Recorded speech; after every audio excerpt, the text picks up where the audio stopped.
साथियों, आज बात करेंगे लोकतंत्र में मीडिया का महत्व।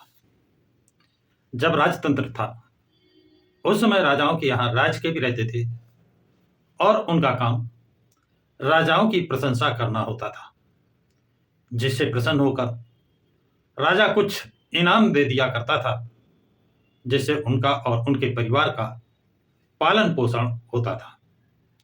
वो राजकय कहलाते थे।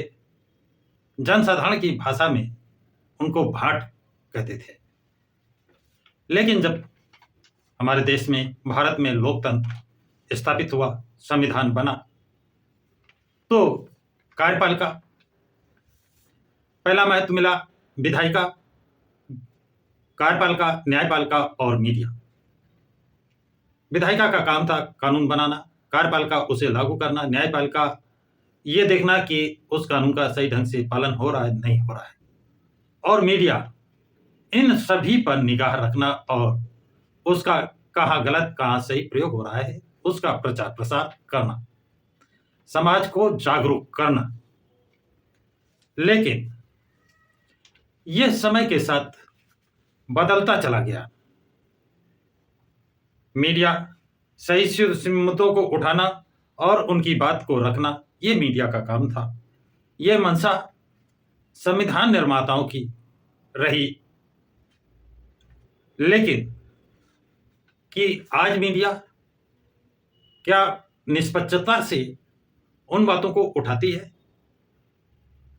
ये देखना, ये परखना बड़ा जरूरी हो गया है। मीडिया का स्तर गिर गया है, अथवा यह कहें मीडिया को लोभ, लालच, प्रलोभन, डर, भय दिखाकर अपनी सही या गलत बात का जो उनके माफिक है वैसा प्रचार करना, ये हो गया है। काम अच्छा है तो अच्छा कहे, ये चीज खत्म होती नजर आ रही है। मीडिया इस कार्य को, उस योजना को सिर्फ और सिर्फ तारीफ और प्रशंसा में लगा रहता है। उसके पीछे कारण कोई भी हो सकता है। उसका लालच, उसको, उसके परिवार को, किसी को नौकरी का लालच, किसी ठेके का लालच, या सही बात निकालने पर उसे जेल जाने का भय भी दिखाया जाता है,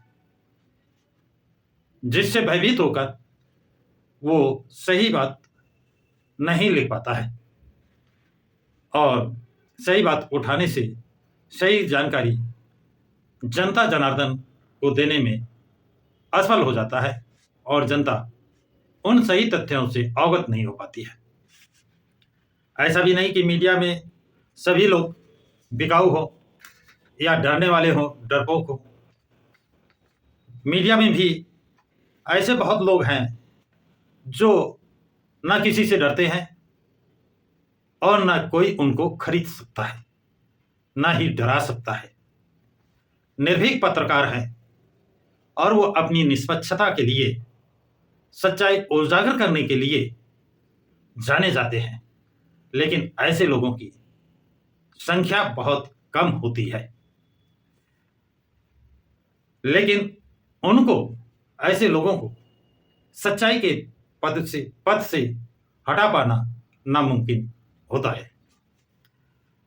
ऐसे में आज के युग में एक संपादक का नाम का उल्लेख करना मैं उचित समझता हूं।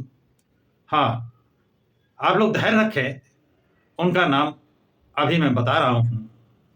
आप लोग उनका नाम जानने के लिए बहुत बेताब हैं, तो आप जानिए उनका नाम है सैयद कासिम, जो इस समय राजपथ चैनल के संपादक हैं। उन पर एक चैनल में एक पार्टी विशेष पर सॉफ्ट कॉर्नर रखने के लिए कहा गया, दबाव बनाया गया। लेकिन सैयद कासिम ने उस प्रस्ताव को ठुकरा दिया, उस बात को मानने से इनकार कर दिया। सच्चे और निर्भीक पत्रकारिता के लिए जो पहले से ही जाने जाते थे और ये इमेज बनाने में बहुत समय लगता है और इमेज को बिगाड़ने में कोई समय नहीं लगता है। तो सैयद कासिम ने अपनी इमेज को ख्याल में रखते हुए उस प्रस्ताव को ठुकरा दिया। ठुकरा ही नहीं दिया, उस चैनल पर जाना भी बंद कर दिया और अपना एक खुद का चैनल बनाया जिसका नाम उन्होंने रखा राजपथ। और राजपथ के माध्यम से अपनी बात बेबाक निर्भीकता से रखने लगे, जिससे उनके दर्शकों की संख्या दिन दूनी रात चौगुनी के हिसाब से बढ़ रही है।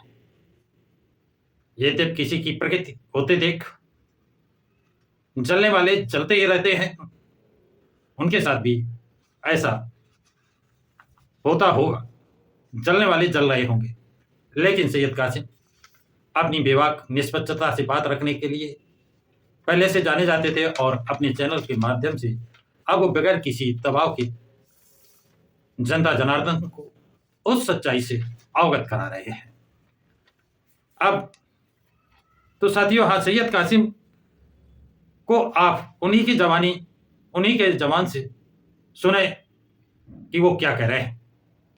मैं 4 PM करता था, इस वक्त 4 PM को मैंने छोड़ा सिर्फ इसी बात पे था कि 4 PM ने कहा था कि अखिलेश पे हल्का हाथ रखिए, मैंने छोड़ दिया था। और 4 PM आज आप देख सकते हैं उसकी रीच कितनी है। मैं राजपथ मैंने बनाया था तो सिर्फ बहुजन समाज पार्टी की, बहुजन की खबरों के लिए बनाया था, वरना मुझे राजपथ की जरूरत नहीं है, क्योंकि मैं अभी आपके राजपथ पे आने से पहले मैं यूपी पे बैठा हुआ था, प्रधानमंत्री का कार्यक्रम था, उसको मैं कवर कर रहा था।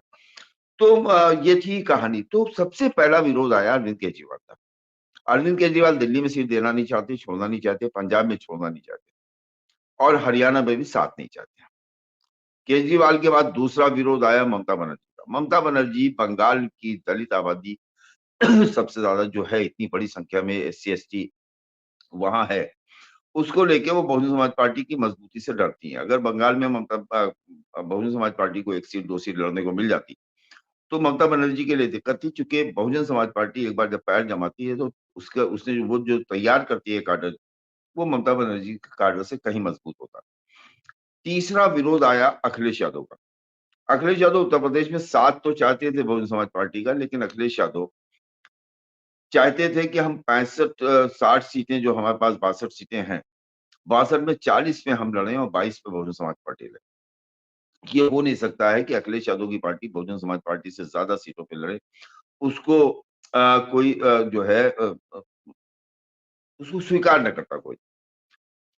अखिलेश के समर्थन में खड़े थे लालू यादव। वो लालू यादव, जब आपने देखा कि इसको लेके वेद ने भी लिखा है, बहुत कुछ लिखा है कि लालू ने मायावती और बसपा को लेके क्या क्या नहीं कहा। तो लालू यादव का विरोध, अखिलेश यादव का विरोध, अरविंद केजरीवाल का विरोध, ममता बनर्जी का विरोध। अखिलेश और ममता बनर्जी के विरोध को तो राहुल गांधी या कांग्रेस झेल सकती थी, लेकिन केजरीवाल और लालू के विरोध को झेलने की पोजीशन में कांग्रेस पार्टी नहीं थी। मायावती ने कभी अपनी तरफ से कोई पहल नहीं की, मायावती अपनी तरफ से उन्होंने हाथ नहीं बढ़ाया। जो भी ऑफर आया वो कांग्रेस की तरफ से आया, क्योंकि कांग्रेस एक डूबता हुआ जहाज है और कांग्रेस इस डूबते हुए जहाज को चाहती थी कि बहुजन समाज पार्टी का इसको सहारा मिल जाए और इस डूबते हुए जहाज को हम खड़ा कर सके। लेकिन उनके सहयोगी दलों की वजह से ऐसा होना संभव नहीं हो पाया। हाँ साथियों, आपने सैयद कासिम को सुना, उनका दर्द आपने महसूस किया होगा। आज सही बात कहना और निष्पक्ष पत्रकारिता करना भी एक टेढ़ी खीर हो गया है, बहुत मुश्किल काम हो गया है। लेकिन ये भारत भूमि कभी भी शूरवीरों से खाली नहीं रही है। तो सैयद कासिम को उनकी निष्पक्ष पत्रकारिता के लिए और निडरता के लिए, उनके साहस और आत्मबल के लिए हमारे दर्शक उनका स्वागत करते हैं और उम्मीद करते हैं कि भविष्य में भी वो निष्पक्ष पत्रकारिता करते रहेंगे। तो साथियों, ये जानकारी आप लोगों को कैसी लगी कमेंट बॉक्स में जरूर लिखें तथा इस वीडियो को लाइक शेयर सब्सक्राइब जरूर करें।